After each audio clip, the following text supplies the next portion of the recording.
In all my years of underwater video on Lake Simcoe, hundreds of hours and terabytes of data, never recorded a walleye.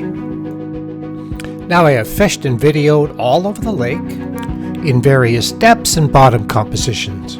Of course, I've caught a few and have been with friends when they've caught some as well, but not recording. But this year, in 5 different locations around the lake, I'm getting walleye.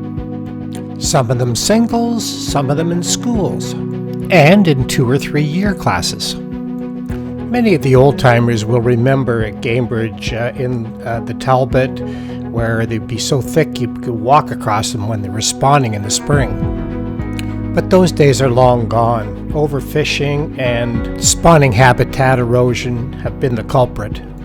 Through the years, there's been small-scale attempts to rehabilitate the fishery. And before he passed, my good friend Will Wagman was trying to rehabilitate spawning habitat in the Talbot. This fish was in 12 feet of water down in the islands. 4 fish went by my aqua-vu before I finally put my cameras down to record it. I might note that when I'm with friends or fish that I've caught myself on Simcoe, they're always huge fish, but not those ones. And they were all in areas where I was fishing for perch, and most often there was whitefish there as well.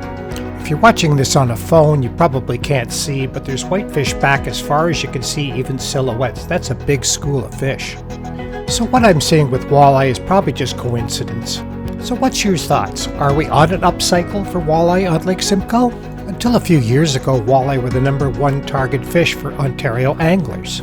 And of course it is in many parts of Ontario still. Would you like to see the Ontario Ministry of Natural Resources fishery attempt to rehabilitate the fishery for walleye? I know one concern was always spawning habitat, but I think these fish are spawning on shoals now.